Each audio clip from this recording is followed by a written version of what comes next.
What happens when an empire defies the rules of history?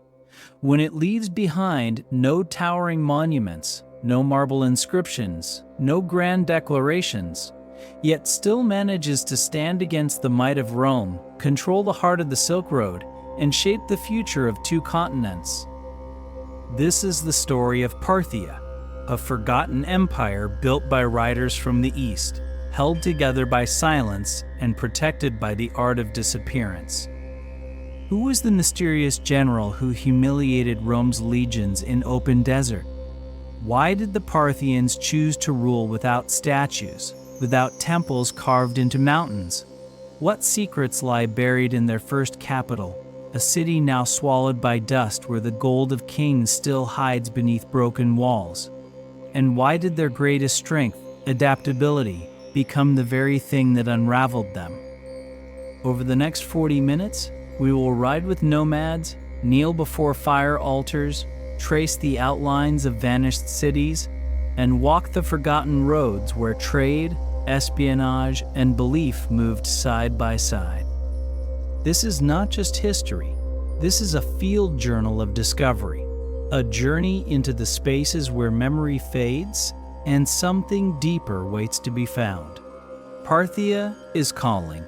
The wind still knows their names, and if you listen closely, so will you.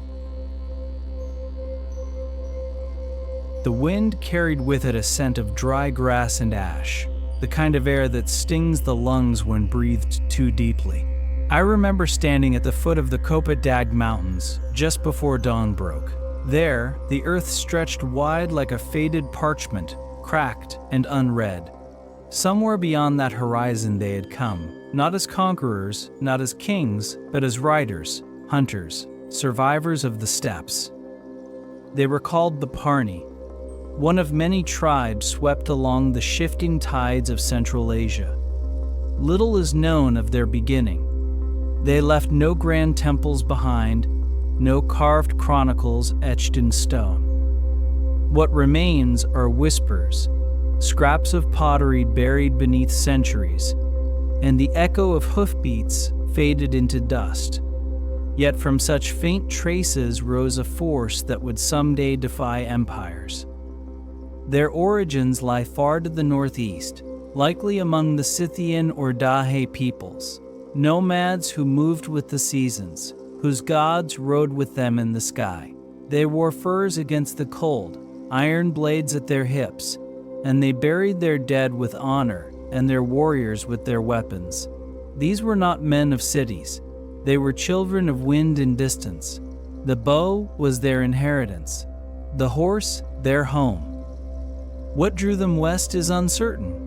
Was it drought, war, or some unseen star guiding them toward destiny? Whatever the cause, the Parni swept into the lands once ruled by the Seleucids, those Greek kings who had inherited Alexander's eastern realms. The world they entered was fractured, decadent, ripe for intrusion, and the Parni, unlike the armies of Greece or Persia, did not need supply lines or citadels. They needed only open ground. Their leader was a man named Arsaces. His name would echo down through centuries, etched onto coins and seals, revered as a founding father. Arsaces led his people into Parthia, a satrapy then weakened and stretched thin. With cunning and speed, he seized control. No great battle marked the moment. No triumphal arch would commemorate it. But a seed had been planted. A nomadic tribe had taken root in a foreign land. And from that soil, an empire would grow. What strikes me, even now, is the paradox of it. How a people born in motion could give rise to a realm of such endurance. The early Parthians, under Arsaces and his brother Tiridates, did not destroy what they found. They absorbed it. They learned the customs of the land, adopted the language, kept the religions. But at their core, they remained riders. In time, they would be called Parthians, a name inherited from the land they now ruled. Their banners would fly over mountains and rivers, across deserts and borders. But in every fragment I've uncovered, every coin or funerary plaque, there lingers a sense of movement, as if even in death they were not still. The early tombs of the Parthians are sparse, shallow graves in the highlands, bones wrapped in cloth, iron arrowheads tucked beside the ribs. These were no kings yet, but their simplicity speaks volumes. They were not trying to impress history, they were surviving it. Centuries later, when the empire was at its peak, scribes would look back on Arsaces not just as a man, but as an ideal. His name became a title. Every Parthian king after him would bear it with pride, not in imitation, but in homage. The rider who saw what others did not. That kingdoms are not always born in stone. Sometimes they rise in the saddle. As I sifted through the soil where their journey began, I found a small bronze fragment. Unremarkable to most, but the curve of it, the weight, it belonged to a stirrup or perhaps the hinge of a saddlebow, a forgotten piece of a forgotten rider. And in that moment, the silence spoke. The Parni had never vanished. They had merely moved on. The sun was beginning to set when I arrived at the outskirts of Nisa. The air smelled of warm earth and salt carried on a wind that had traveled far. Before me stretched a scattered rise of ruins, not towering or defiant like the temples of Egypt or the citadels of Rome, but quiet, half-buried, like the breath of something long asleep. This had once been a royal seat, the first true capital of the Parthians, but it did not announce itself. It waited to be found. Nisa was not a city of marble. It was built of mud brick and fired clay, of stone repurposed and walls repaired countless times. Here, at the foot of the Kopet Dag Mountains, the Parthians chose to anchor their beginnings, not for its grandeur, but for its safety, a hidden cradle for a rising power. The foundations I stepped across belonged to a citadel now called Old Nisa. Archaeologists believe it was once the royal sanctuary of the Arsacid kings, the descendants of Arsacids himself. The complex was encircled by thick defensive walls, but within those barriers lay traces of something else. Wine cellars carved deep into the earth, storerooms sealed with fire-hardened bricks, and a treasury that once overflowed with gifts from across the empire.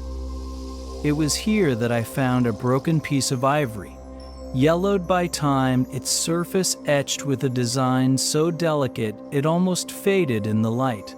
A lion, mid-leap, biting into the flank of a boar. Not a symbol of conquest, but of struggle, of balance. That fragment, along with many others, suggests that Nisa was not just a political center, it was a cultural one, a place where Greek aesthetics met Persian belief, where the old world and the new tried to find a shape they could share. Among the most mysterious discoveries at Nisa were the so-called horn-shaped rhytons made of gold and silver. Drinking vessels, yes, but their design was far more than functional. They were shaped like animals, mythic beasts, and sacred symbols. Some say they were ceremonial, used in rituals that blended Zoroastrian fire with Hellenistic form. Others argue they were trophies, the spoils of victory turned into instruments of celebration. And then there were the tablets, fragile rectangles of clay, marked with script that tracked supplies, inventory, even wine rations. These administrative notes might seem mundane, but they are a map of how the early Parthians held their power, not through splendor, but through structure, through understanding the delicate balance between chaos and control. What haunts me about Nisa is how little of it remains. Earthquakes shattered its walls, invaders looted its vaults, time buried what the blade did not touch. Yet the ghosts linger. Every time the wind moved through the broken archways, I could almost hear voices, not of kings issuing commands, but of scribes, of artisans, of guards watching the horizon. Nisa never became the heart of the Parthian Empire. As the kingdom expanded, its political center shifted, new capitals rose, others fell, but Nisa endured as a memory, a first breath, a sacred beginning. When the Parthians looked back, they did not see a throne room or a battlefield. They saw this place, their first sanctuary. One evening, as I was preparing to leave the site, the light caught on something in the soil. A coin. Faint, worn, nearly smooth, but I could still make out the outline of a face, not Roman, not Greek, Parthian. The eyes gazed upward, the mouth calm, as if still watching, still waiting. In that moment, I understood. Nisa was never meant to conquer the imagination. It was meant to shelter it, to hold the dreams of an empire in walls humble enough to be forgotten and strong enough to endure. There are empires remembered by their monuments, towers that pierced the sky, roads that stretched like veins across continents. But the Parthians left behind few such declarations. Instead, they left questions, empty spaces, footprints that led nowhere and yet somehow endured. They did not build their power in the open. They mastered the art of vanishing. I stood once in the plains of northern Mesopotamia, not far from the shadow of a Roman road. The stones still held the shape of wheels long gone, straight, deliberate, and proud. But the Parthians did not carve such paths. They moved where roads could not follow, over mountain passes, through river valleys, across deserts where maps were useless. They did not want to be found.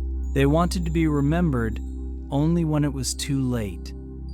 To Roman historians, they were elusive, cowardly, foes who refused to fight fair. But the truth was more dangerous. The Parthians did not avoid battle. They redefined it. They turned the battlefield into a mirage. Their armies were built not on heavy infantry or rigid formations, but on speed and deception.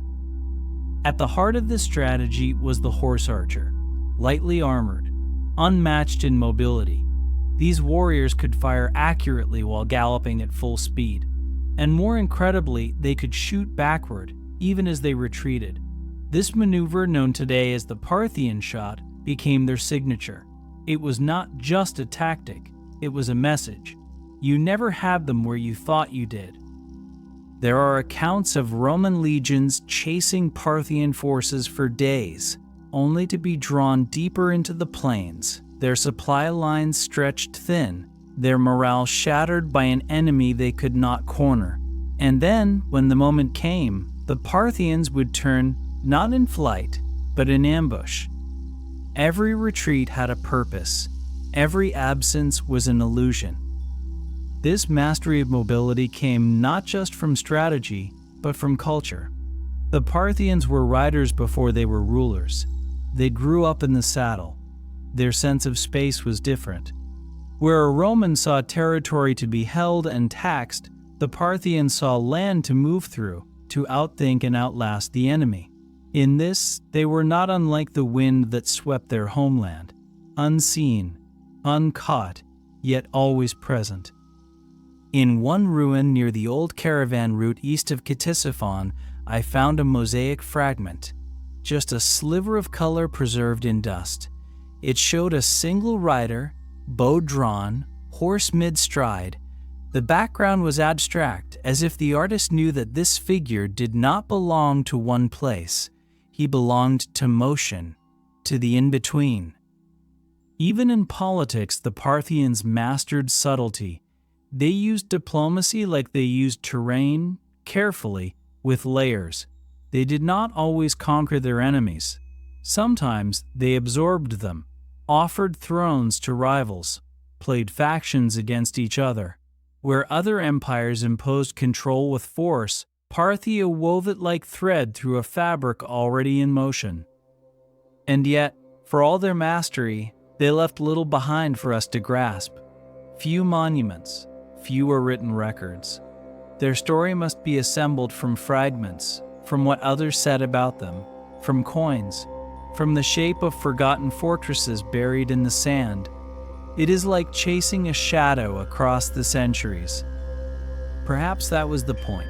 The Parthians never tried to impress the future. They tried only to survive it. And in doing so, they created an empire unlike any before or since. One that rode the edges of maps, one that defied the permanence of stone.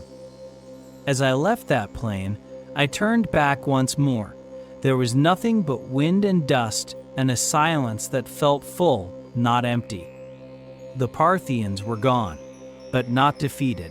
Their greatest power was not in being seen, it was in knowing exactly when to disappear.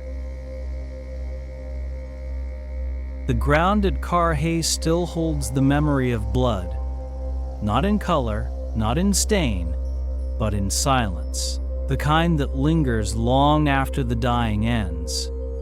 I walked those fields once. Nothing grew there except for sparse, bitter grass.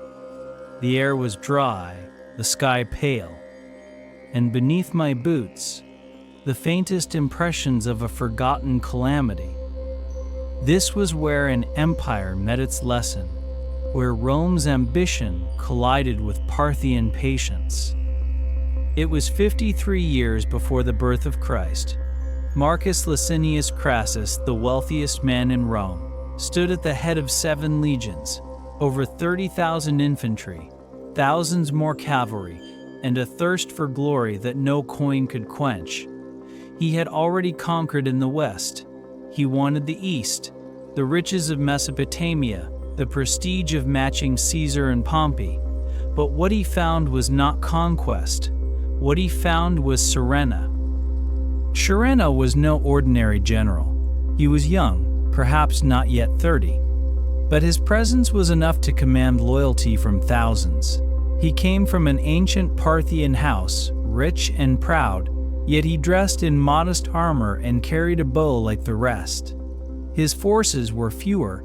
Estimates suggest no more than 10,000, and the majority of them were horse archers. There were also a few thousand cataphracts, heavy cavalry clad in scaled armor, glinting like serpents in the sun. On the surface, it should have been a Roman victory. They had numbers, discipline, decades of battlefield experience, but they lacked one thing. They did not understand the land. The Parthians did. They used the flat plains like a weapon. Their horse archers never stayed still. They harassed, circled, drew back, and returned, each arrow fired with deadly precision. They carried thousands, brought in on camels that slipped in and out of range.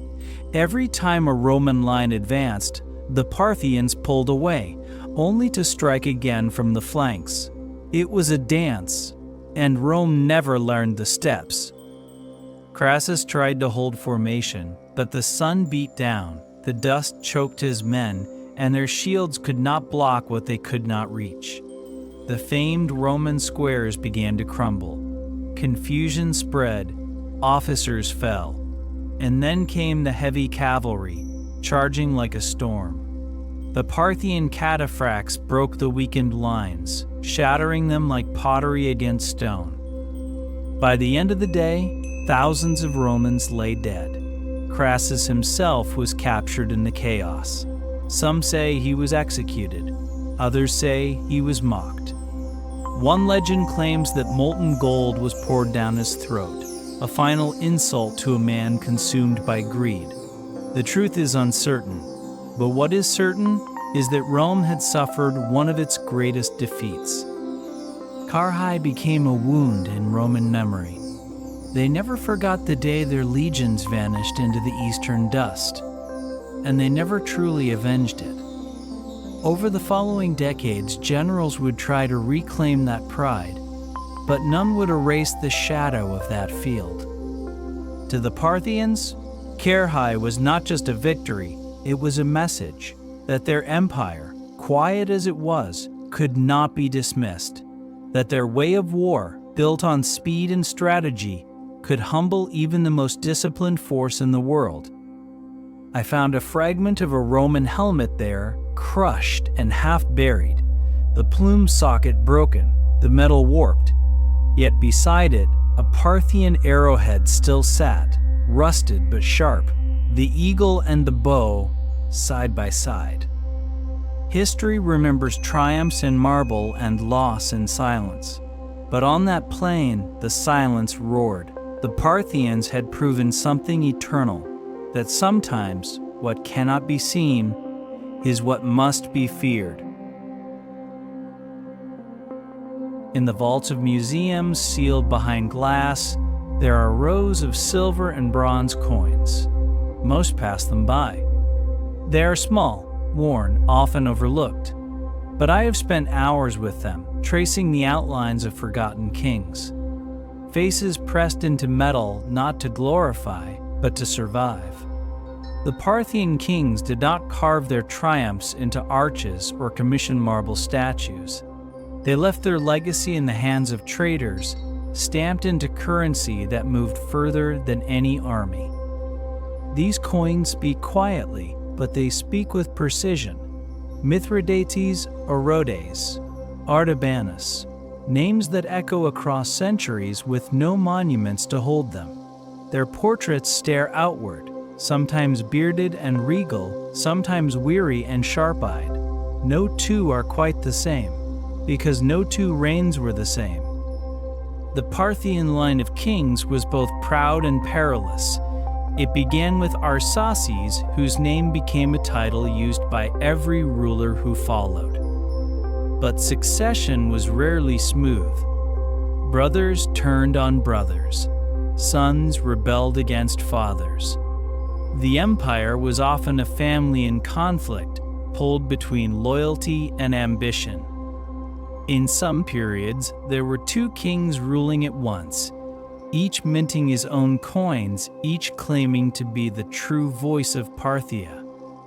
I visited one dig site where a cache of these coins had been unearthed in a clay jar. Dozens of faces, some clearly modeled, others crudely rendered. Some carried Greek inscriptions, others used Aramaic script. They were not just currency, they were messages. Political declarations hammered into metal, proof of who held the reins of power at any given moment, or who claimed to. And yet, beyond their profiles, the records of these kings are often incomplete.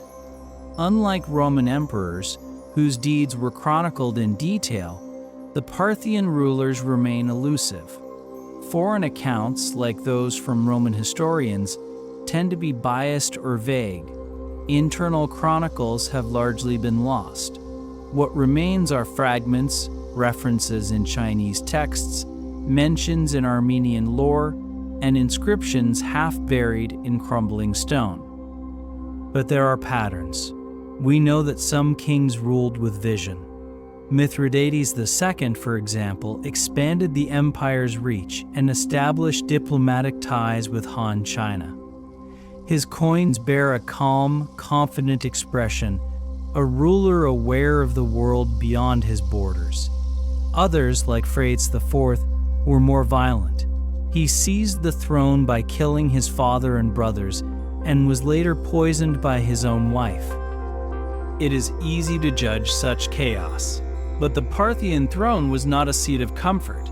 The empire was vast, multicultural, and always under pressure. From Rome in the west, from nomads in the north, from rebellions within. A king had to be more than a ruler. He had to be a survivor. In one remote temple ruin, I found a wall fragment with a faded mural. At its center was a man in royal robes, arms lifted in offering to the sacred fire.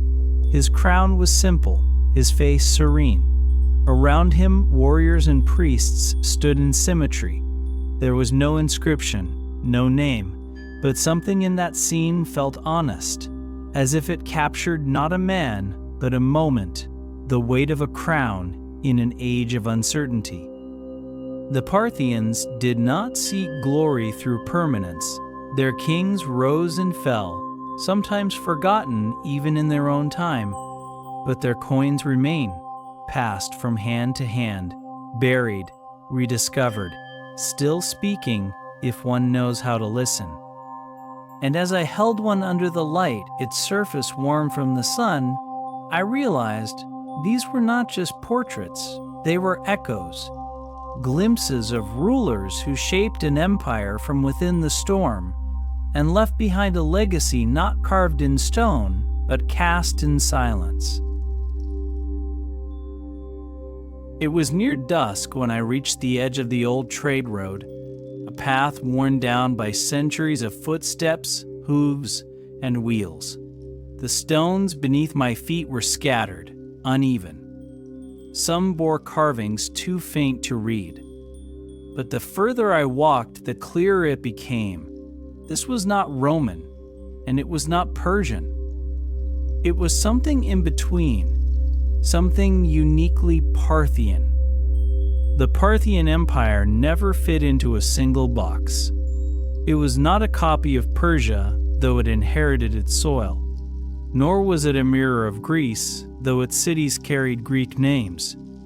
It was a bridge between worlds, a place where language, religion, and culture flowed freely, crossing borders without fear or force. The Parthians lived between the great powers of history, and rather than choose one, they shaped their own. Their rulers spoke an Iranian tongue, descended from the eastern branches of the old Achaemenid court. But their coins were inscribed in Greek, the language of commerce and prestige in the Hellenistic world. Their art followed Persian themes but used Greek techniques, and their cities were filled with both fire temples and theaters. Where others drew lines between east and west, the Parthians blurred them. I remember walking through the ruins of Dura Europos, a city on the Euphrates that once marked the frontier. It was a cultural kaleidoscope, Greek inscriptions on temple walls, Persian symbols carved into door lintels, Roman murals fading in the sun, and somewhere in the mix, Parthian arrows embedded in old wooden gates, proof that they had passed through, not as conquerors, but as currents. Religion, too, was a reflection of this balance. Zoroastrianism held its place at the center, especially among the elite. Fire altars stood in royal compounds. The eternal flame was tended with care. But other gods were welcome too. Greek deities, Mesopotamian figures, even local tribal spirits were given space in the Parthian spiritual mosaic.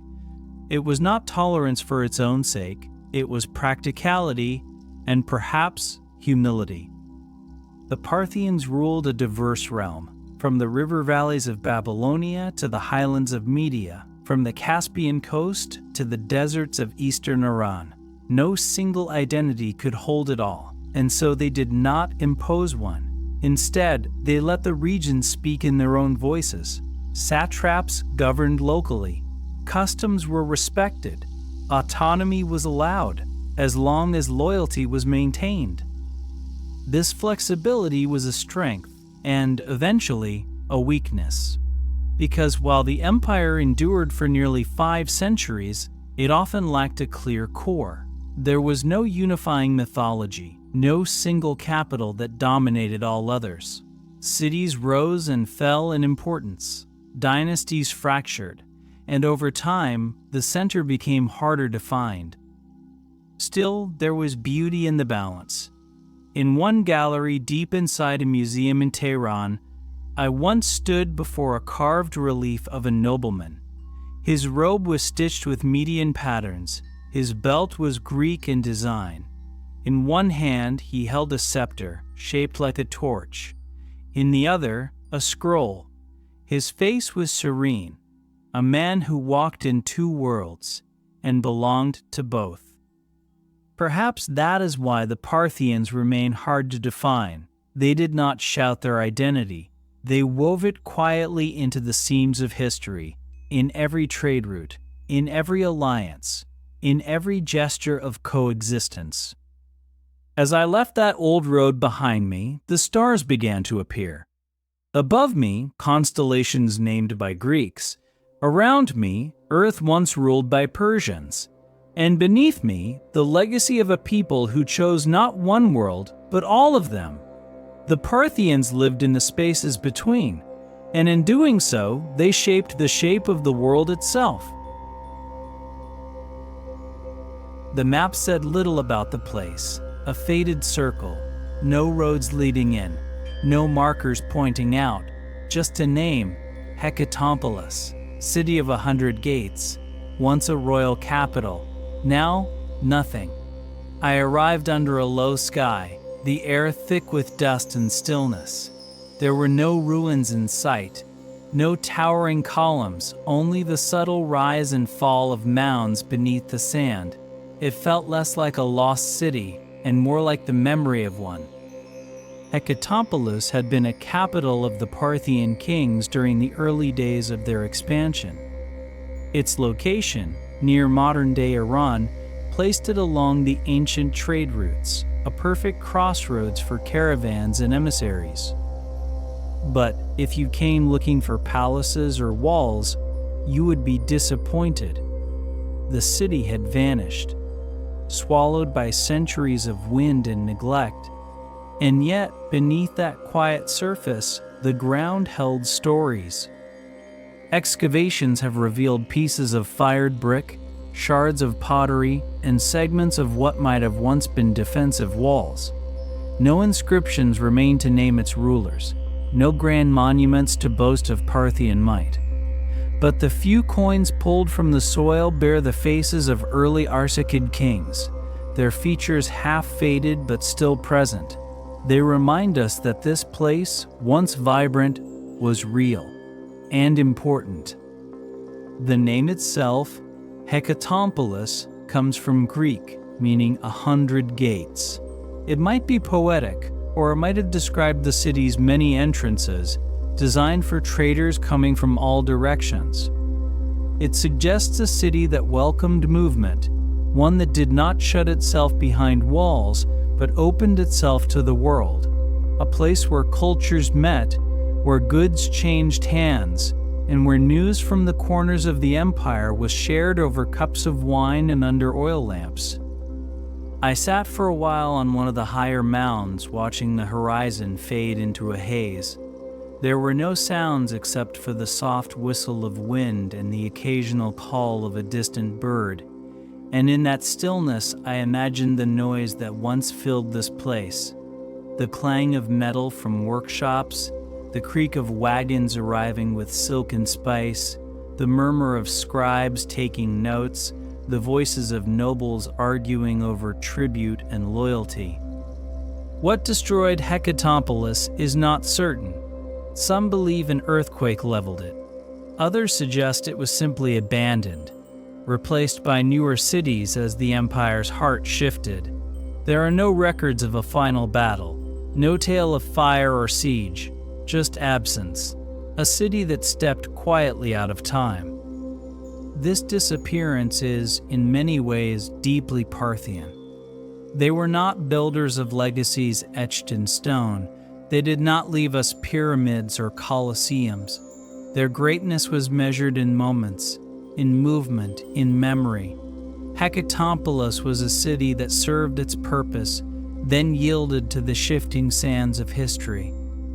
But still, the silence lingers, heavy, alive, and if you kneel close to the ground, you might find a piece of painted pottery, a corner of fired brick, or a fragment of mosaic that once decorated a merchant's hall.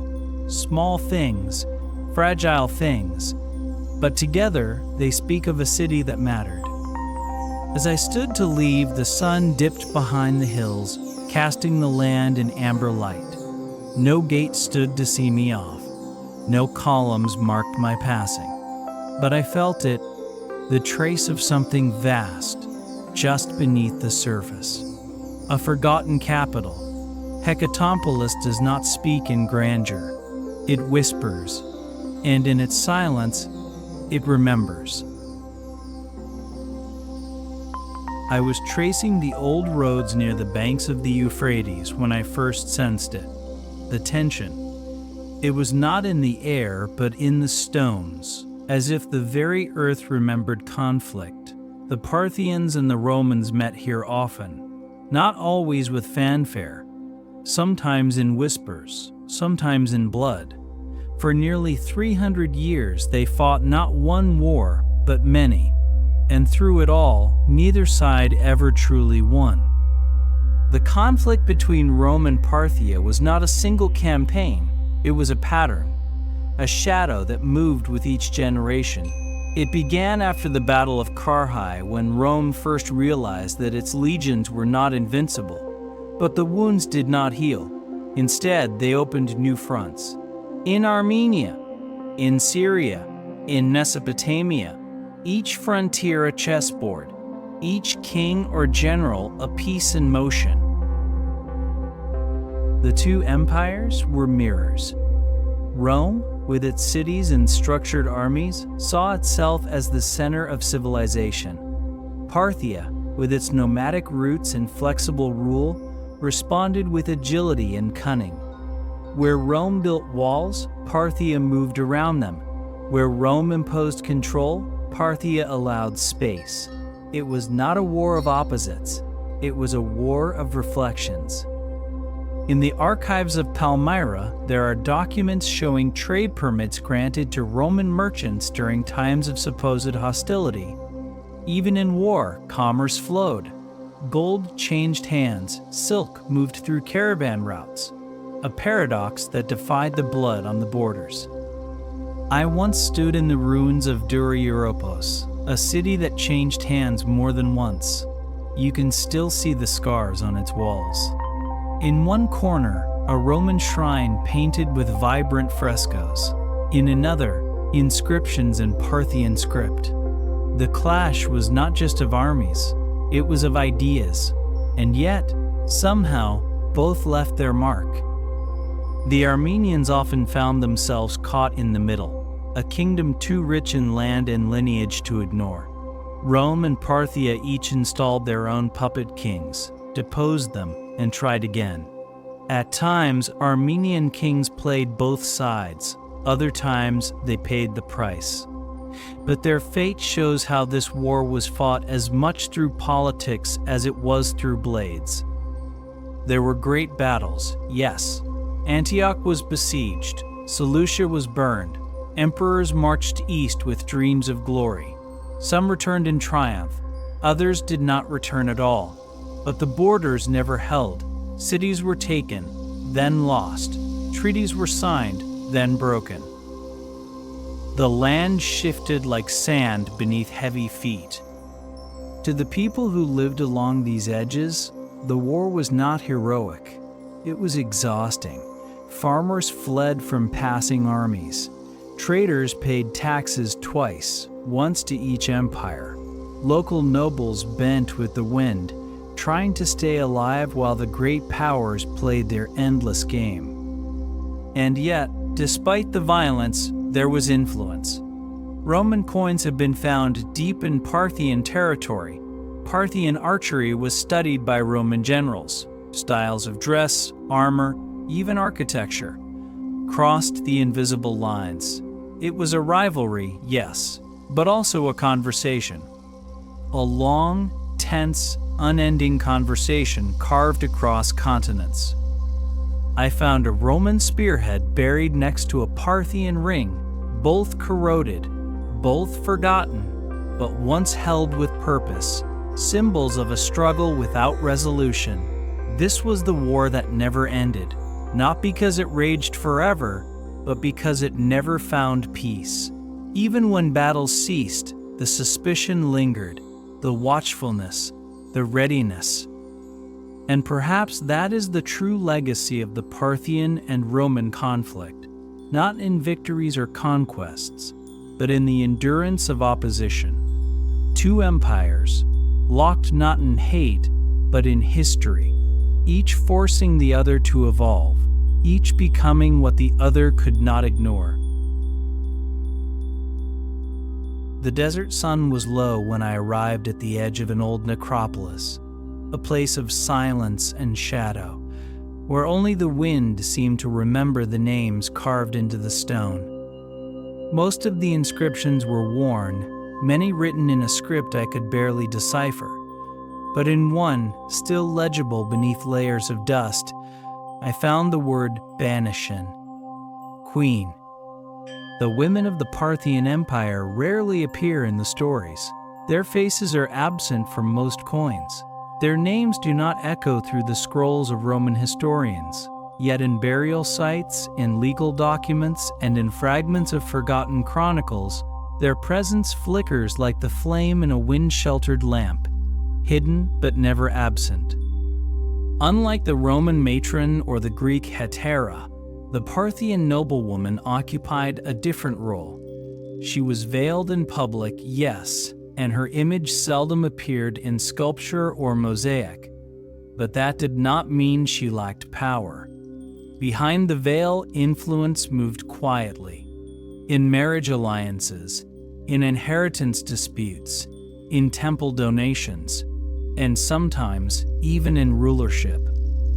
Some Parthian queens held titles nearly equal to their kings. The term Bombashin Bombashnan, meaning Queen of Queens, appears in several inscriptions, a mirror of the king's own title. It suggests more than ceremonial status. It speaks of shared sovereignty. In times of succession crises, queens acted as regents. In times of war, they negotiated ransoms and peace terms, and in private estates, they oversaw lands, labor, and wealth. I came across one clay tablet in a museum archive, written in Parthian script, detailing a land transaction. The seller was a noblewoman, the buyer a city magistrate. Her name was not shortened or hidden behind a husband's title. It stood alone, her signature pressed into the clay beside a carved seal. She was not merely a figure of lineage, she was a person of authority. Religious life also offered a space for female leadership. Some temples bore records of women making offerings, financing repairs, or sponsoring festivals. While Zoroastrian orthodoxy may have placed limits, the reality on the ground was more fluid. In regions influenced by Hellenistic culture, women sometimes held priestly roles, blending Greek and Iranian traditions into a syncretic spirituality. And yet, for all these traces, there are no surviving biographies, no epic tales, no statues crowned in their name. Instead, the legacy of Parthian women lies in what was quietly carried forward, the estates passed from mother to daughter, the alliances forged through marriage, the rebellions that would rise generations later, seated in the bloodlines they preserved.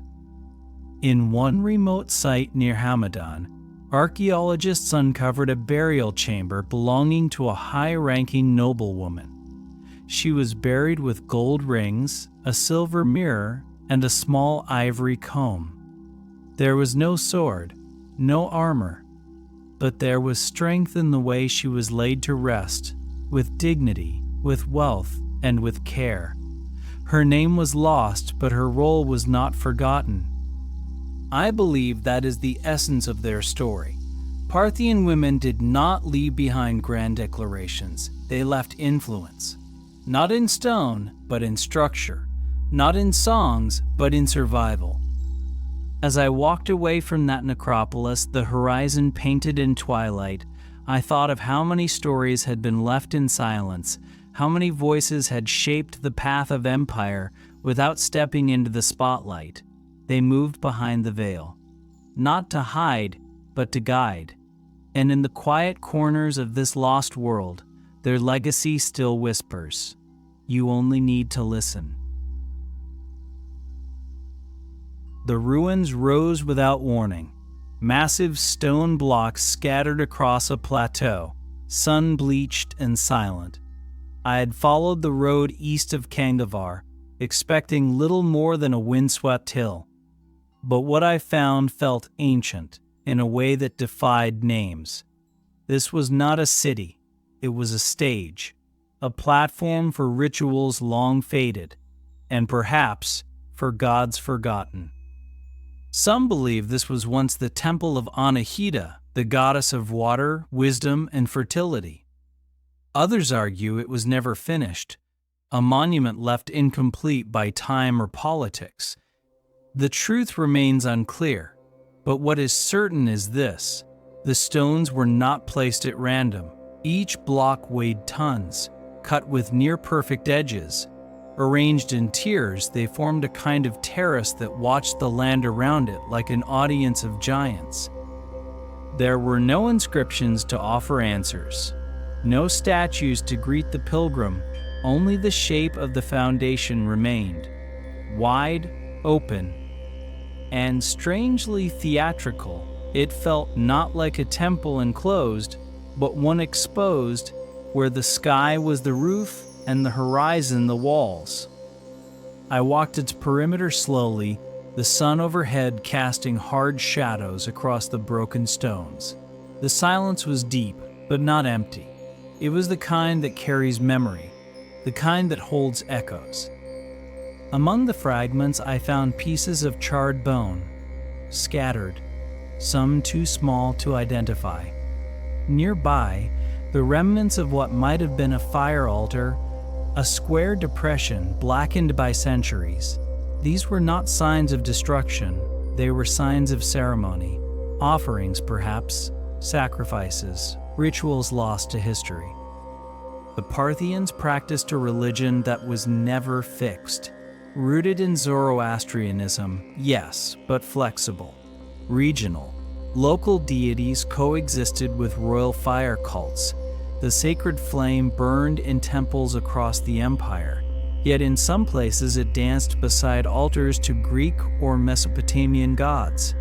This site, whoever it honored, reflects that duality, Persian in origin, Hellenistic in form. In Kangavar itself, later structures would rise atop the ruins, shrines, mosques, markets, layer upon layer, each era leaving behind pieces of itself. But the foundation endured, because foundations speak in a language deeper than conquest.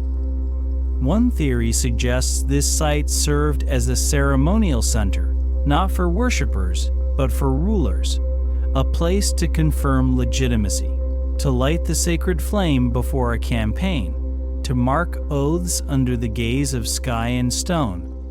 That would explain the grandeur, the careful construction, perched above the valley, like a throne facing the world.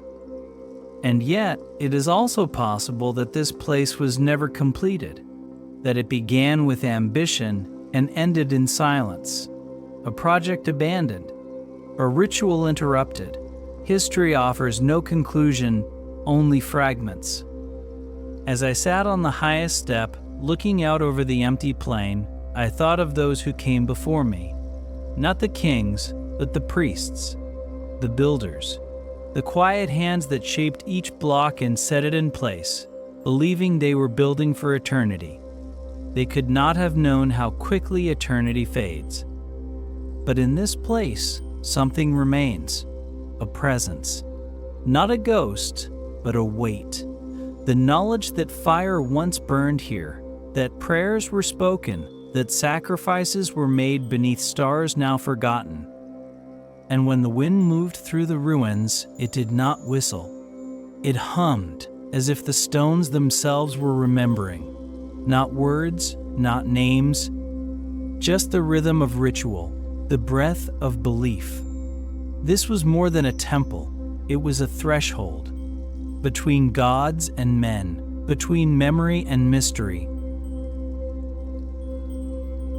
The first time I saw it, I was standing high above a desert valley, the wind biting cold even under the noon sun. Below me stretched a thin, winding trail, barely visible, yet unmistakably worn. A path carved not by war, but by the steady rhythm of traders' footsteps. This was the Silk Road, or at least one of its many veins. It did not shine, it did not roar, but it pulsed with life and loss. Through the heart of Parthia, this ancient artery carried more than goods. It carried ambition, silk from China, glassware from Rome, spices from India, lapis from Afghanistan. Each traveler brought not just their wares, but their stories, their customs, their gods, and their shadows. The Parthians understood its value immediately. They did not build the Silk Road, but they came to control its center, the middle ground, the threshold. They were the bridge between East and West, and they knew how to tax what crossed it. A Roman merchant could never reach China without touching Parthian soil, and a Chinese envoy could not reach the Mediterranean without passing through their gates. Their control was not loud. There were no vast customs houses or border walls. Instead, there were way stations hidden in the dust, oases where water was traded for news and coins for protection. Parthian governors watched these roads closely. They allowed peace where it mattered, and when necessary, they reminded travelers who truly ruled the space between empires. I walked one of these caravan paths for hours, following fragments of clay amphorae, rusted belt fittings, and shards of colored glass buried just beneath the surface. In the middle of nowhere, I found a single coin. Silver. A Parthian king's face worn thin by time. The reverse bore an archer, seated, calm, poised. It was not just money. It was a message. Stability. Control. This land was guarded. But such power came at a cost, because the road did not bring only wealth. It brought spies, schemes, foreign influences that moved like smoke, Roman envoys disguised as traitors, Chinese agents listening in tea houses. The Parthians could tax goods, but they could not always stop the ideas those goods carried. Technology shifted, languages blended, and slowly the borders became thinner than they seemed. Over time, the same roads that enriched Parthia also loosened its hold. Local lords grew fat on trade profits and began to act independently. Regions once loyal grew restless. Some towns closer to Roman or Kushan frontiers began favoring foreign merchants. They forgot the crown they once bowed to, not out of rebellion, but out of distance. One ruined town I visited bore no royal seal. Its market square had been buried by sand, but its walls were still intact. Inscriptions in multiple scripts lined what was once a caravanserai: Parthian, Greek, Sanskrit. The place belonged to no one and to everyone. That was the paradox of the Silk Road. It united, but it also unraveled. The Parthians had profited from movement, from openness. But when the center grew fragile and the edges more assertive, their grip slipped, not through invasion, but through erosion. Quiet, constant. As I left the valley, the wind picked up, scattering grains of sand across the worn trail. The road remains, though it no longer pulses as it once did. Its stories are faded, its dangers forgotten. But in the silence, one truth lingers. The Silk Road bled empires not with swords, but with footsteps. And in the dust of every traveler's passing, the map of Parthia slowly faded. There are ruins that rise like mountains, proud and defiant, calling out their history with every carved stone. And then there are places like this, flat, faded, quiet. I stood at the edge of a former Parthian settlement, staring at what looked like an empty field. But from above, the truth revealed itself. Lines, grids, ghosts of streets and buildings barely discernible to the eye but etched into the earth like the memory of a vanished city. The Parthians, for all their military brilliance and cultural fluidity, were builders. But they built differently, not for eternity, not to impress, but to live, to endure.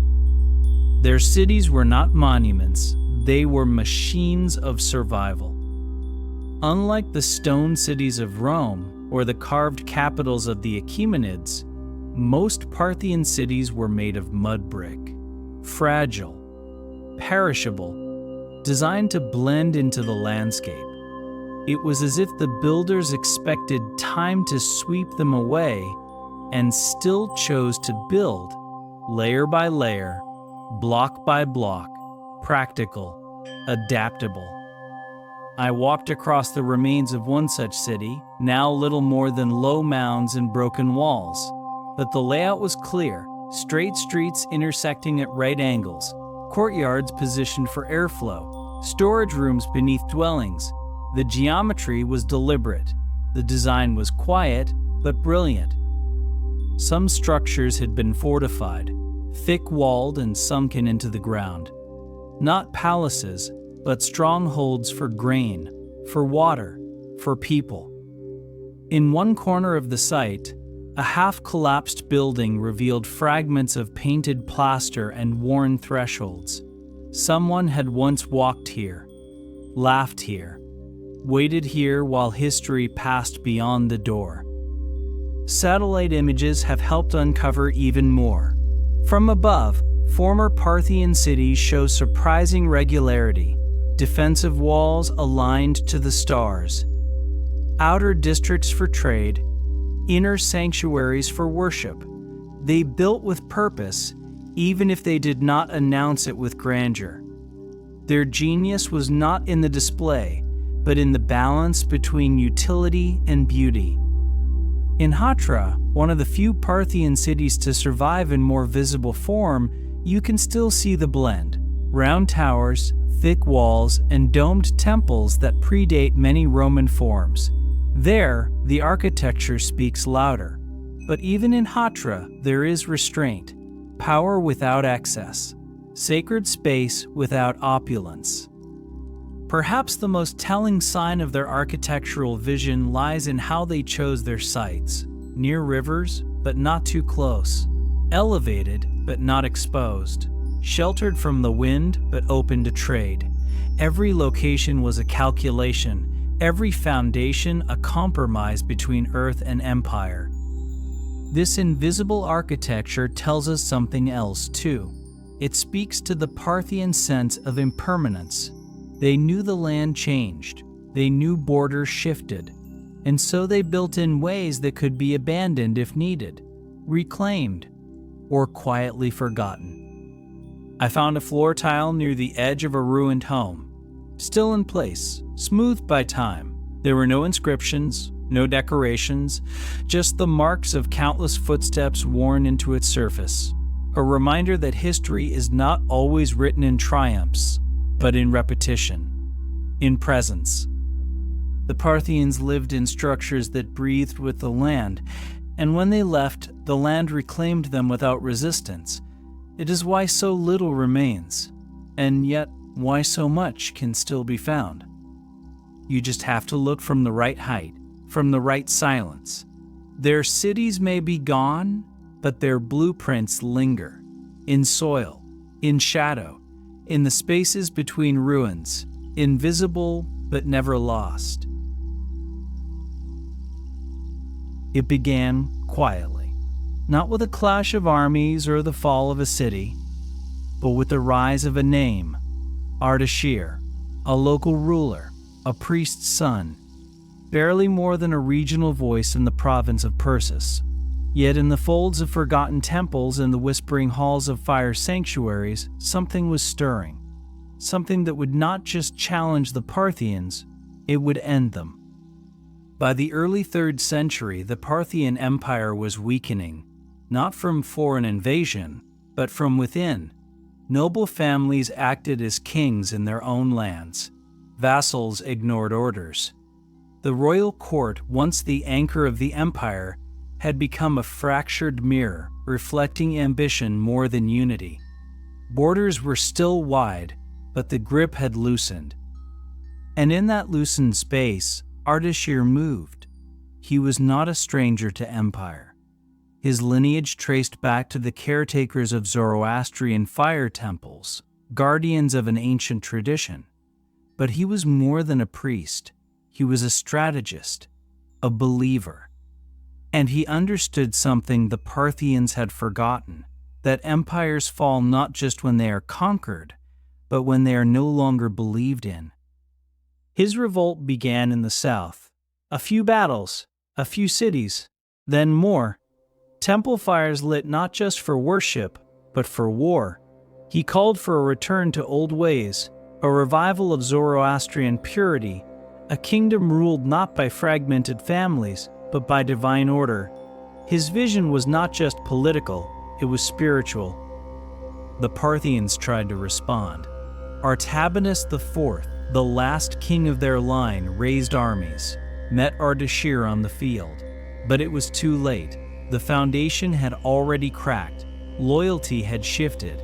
The dream of a united Parthia was already dissolving into the dust. In 224, at the Battle of Hormozgan, the final blow fell. Artabanus was killed. The Parthian line was broken, and Ardashir crowned himself Shahanshah, King of Kings, not of Parthia, but of a new empire. The Sasanian dynasty had begun. What haunts me most is not the violence of the revolt, but its swiftness. It was as if Parthia, after centuries of endurance, simply let go. The cities did not all burn. Many were simply renamed. The fire temples were not destroyed. They were renewed. The empire faded not in flames, but in replacement. I stood once at the ruins of Firuzabad, one of Ardashir's early strongholds.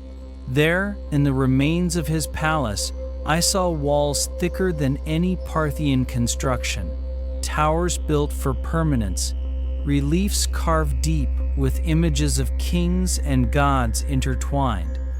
This was no longer a kingdom of riders and coins. This was a state of stone and faith. And yet, even in the rise of the Sasanians, you can hear the echo of what came before. Ardashir did not destroy the past. He repurposed it. Some Parthian customs remained. Some noble houses were absorbed.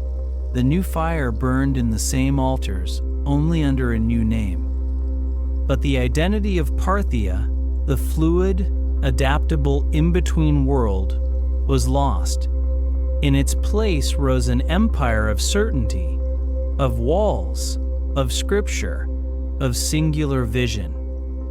As I left Firuzabad, the wind shifted across the plain, carrying dust from one ruin to another. I thought of the Parthian kings, so many of them now just faces on coins, no tombs, no statues, just silence. And I realized, sometimes the end of an empire is not an explosion, it is a breath, drawn in by another, held, and never returned.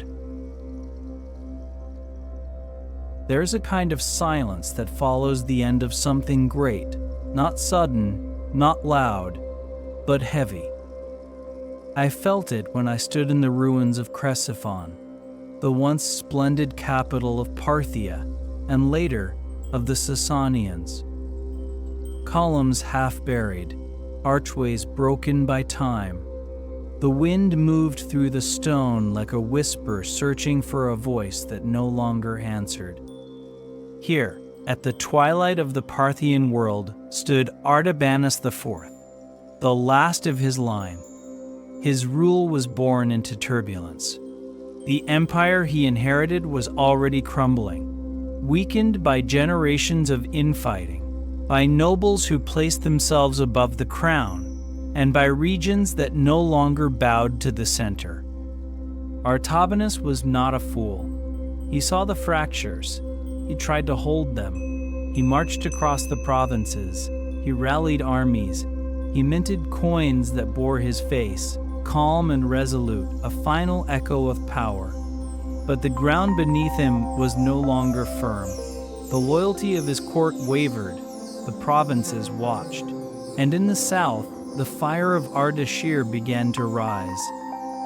This was not a story of a sudden coup. It was a slow, painful unraveling. Cities that once pledged allegiance now hesitated. Commanders once loyal weighed their options.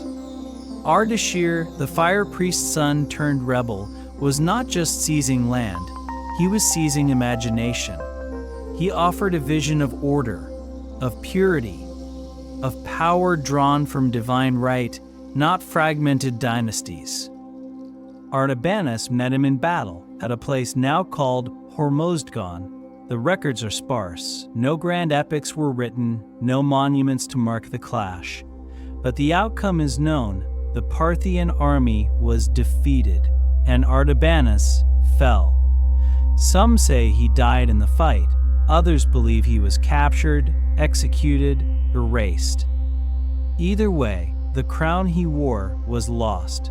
Not passed, not inherited, lost.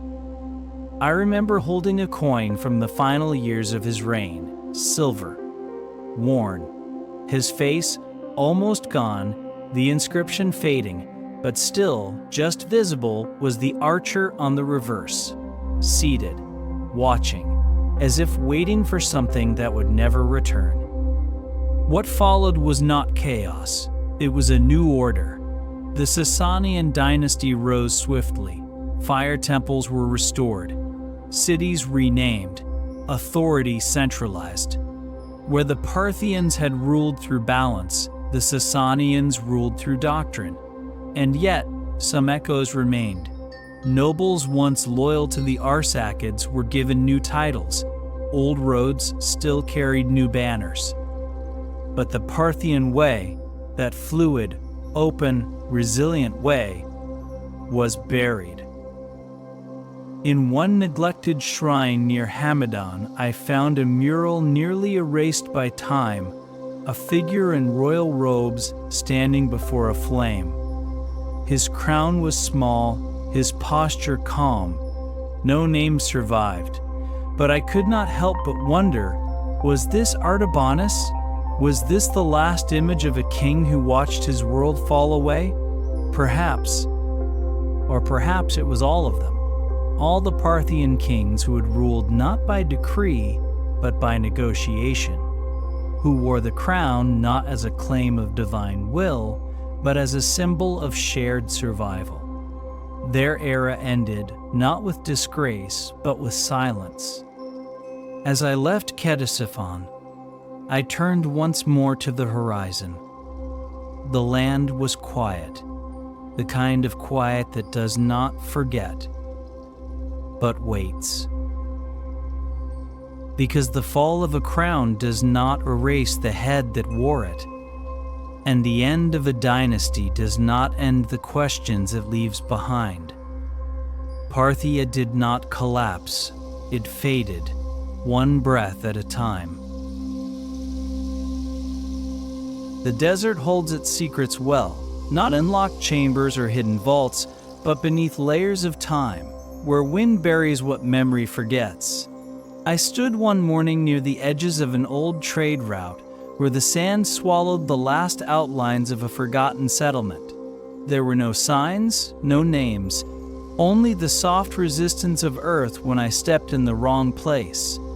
A whisper from below. This is where Parthia lives now, not in palaces or statues, but in fragments, in echoes.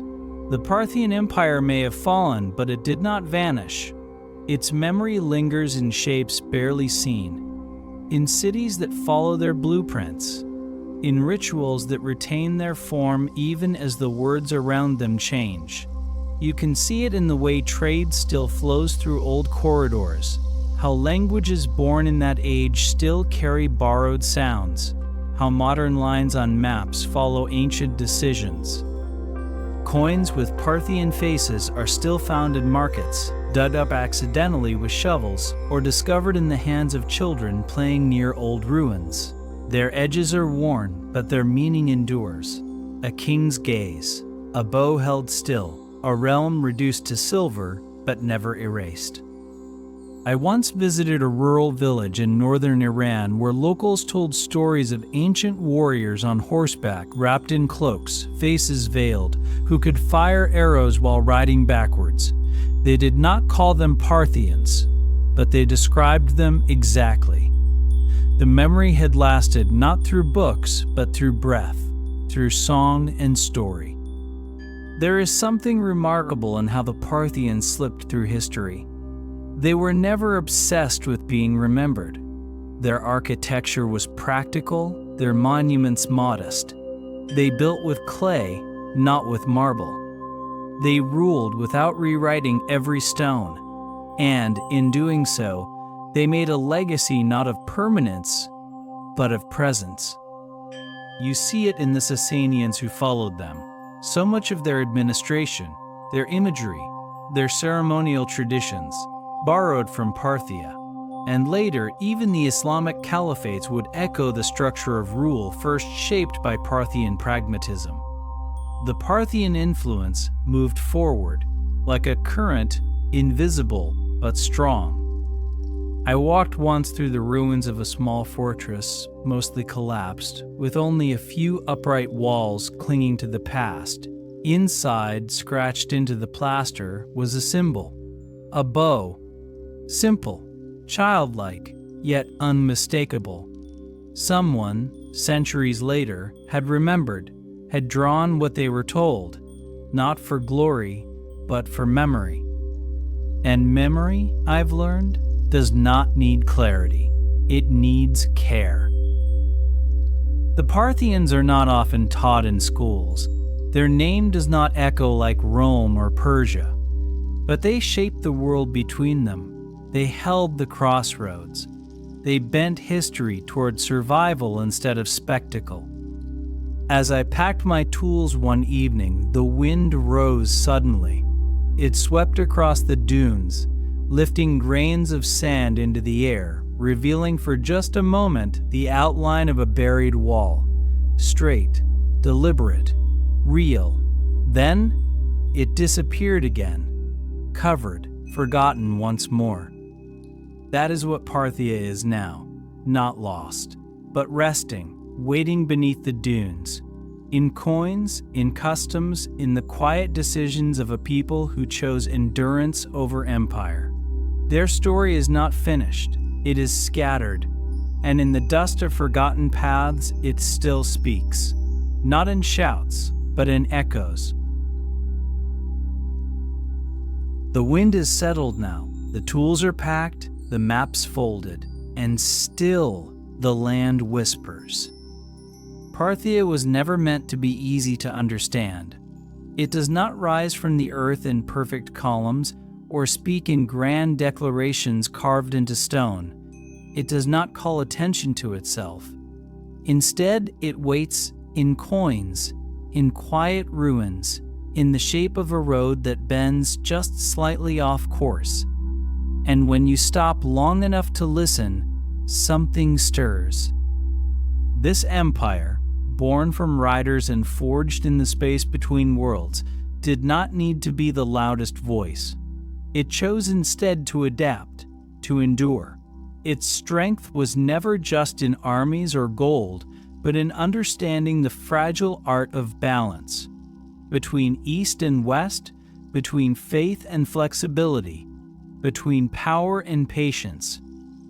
I have walked its forgotten capitals, knelt by fire altars grown cold, and turned over stones that once lined the thresholds of homes now nameless. Each time I am reminded that history does not always leave monuments. Sometimes it leaves questions and footprints. Parthia may have faded from power, but it never truly vanished. Its choices shaped what came after. Its silence allowed others to speak louder, but never without echo. As the stars return to the sky and the last light fades from the horizon, I write this not as a conclusion, but as a continuation. Another page in the journal, another mile walked in the footsteps of an empire that moved like a shadow across the face of history. We search for ruins to understand the past. But sometimes, what is gone can teach us more than what remains. Parthia did not whisper its secrets. It waited. And now, we remember.